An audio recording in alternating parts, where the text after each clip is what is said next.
దాన్ని కూడా ఆల్రెడీ అప్పుడే తయారు చేసుకున్నాం. దాన్ని కూడా 8 లేన్ చేస్తాం. మన గ్రీన్ఫీల్డ్ రోడ్ ఇప్పుడు అమరావతికి వెళ్ళి మనం హైదరాబాద్ గ్రీన్ఫీల్డ్ ఫ్యూచర్ సిటీకి వెళ్ళి అమరావతి తీద్దాం అనుకున్న రోడ్డు వచ్చే వరకు లేట్ అవుతుంది. అది ఇంకా 12 లేన్ రోడ్డు, ల్యాండ్ ఎక్విజిషన్, గద్ద కార్ఖానం. దీన్ని ఫిబ్రవరి లోపే టెండర్లు ప్రక్రియ పూర్తి చేసి 8 లేన్గా వర్క్ స్టార్ట్ చేపిస్తున్నారు.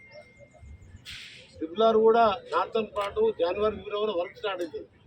సదరన్ పార్ట్ డిసెంబర్ వరకు కమిటీలో అప్రూవ్నే కాదు, దాని గురించి చర్చ అవసరమే లేదు. ఇప్పుడు అది వచ్చినప్పుడు నేనే ప్రెస్ మీట్ వచ్చి చౌటుప్పలు కాదు గ్రామాలకు వచ్చి కలెక్టర్లను తీసుకొచ్చి ఫస్ట్ కలెక్టర్లు పంపించి నేను కూడా అవసరం వస్తే గ్రామాలకు వచ్చి రైతులతో మాట్లాడి మీ అందరు అంగీకారంతో మీరు అనుకున్న రేట్ వచ్చే విధంగా చేస్తాం. తప్పని పరిస్థితుల్లో, ఎందుకంటే హైదరాబాద్ పెరుగుతున్నప్పుడు మన పిల్లల ఉద్యోగాలు రావాలని ఏది కావాలన్నా రోడ్డు కూడా కావాలి.